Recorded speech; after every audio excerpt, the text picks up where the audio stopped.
Hello, I'm Bill Mance with Jackson County Close-Up. We're here today with Diane Hamilton, and she is the Director of Victims Assistance for the District Attorney's Office. And thank you, Diana, for spending time with us today. Thank you. So, Crime Victims Compensation Program. What is it? Who's eligible? Tell us about that program. So the Crime Victims Compensation Program is actually administered from the Department of Justice in Salem. And every district attorney's office and many nonprofits and hospitals can help people to apply for the Crime Victims Compensation Program. It's a program where offender fines and fees actually go into a pot and pay for this program. So it's not a tax-based program. Okay. It's totally paid for out of offender fines and fees and pecuniary fees on both the state and federal level. That money goes into a pot, and people who are victims of person crimes are eligible to apply for the Crime Victims Compensation Program. And the Crime Victims Compensation Program pays for funeral costs, it pays for counseling costs, it pays for medical costs up to $20,000. Wow. In cases where people had some sort of a personal injury, so a rape, an assault, a drunk driving case, a homicide, Crime Victims Compensation will help pay for that. It's not the primary payer, so if people have car insurance or medical insurance that's going to cover that, then Crime Victims Compensation will let those insurance companies pay first, but they'll pay all the out-of-pocket. So if someone has medical insurance and they go to therapy because they were sexually assaulted, Crime Victims Compensation would pay their copay. And it will pay up for counseling up to $20,000 as well. There are very simple requirements for Crime Victims Compensation. They don't ask your income. They don't ask about your citizenship status.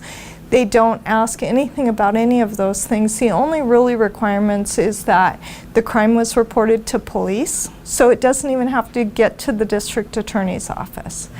And you have to cooperate with the police, and you have to have not been a part of the crime. So if you are participating in a drug deal and someone shot you in the foot, gotcha. Crime Victims Compensation is probably not going to pay to fix your foot. Gotcha. And you have to owe no money to the state related to your own criminal activity. Got to give me a little more detail how the money gets into the pool of money. So pecuniary fines are fines that we put against large companies if they're actually civil fines that the government charges large companies if they get sued. For example, when the Exxon Valdez spilled a bunch of oil, right? They got a really, really high pecuniary fine that they had to pay the federal government. Right. A portion of that fine went into the Crime Victims Compensation Fund. But then there's crime funds that are called unitary assessment funds. That's what we call them in Oregon. And so if you commit a felony, there's just a certain fine that goes with that, and it's so much money. And if you commit a misdemeanor crime, there's a certain fine that goes with that, and it's just you owe the court that much money. And so when people pay those fines and fees to both Oregon and on the federal level, a portion of those fines and fees go into this fund. Then if someone gets Crime Victims Compensation, and say Crime Victims Compensation pays for a loved one's funeral, and they pay their $5,000, that maximum, and the family pays another $2,000 related to the burial and the funeral and all those things. We, as the district attorney's office, when we get a conviction against that person, we will order restitution back to the Crime Victims Fund, and the defendant ultimately will have to pay for that money. And sometimes people say to us, we don't want to use this because we want the person who hurt us to pay. Well, we're going to make them pay. We just have to wait a minute.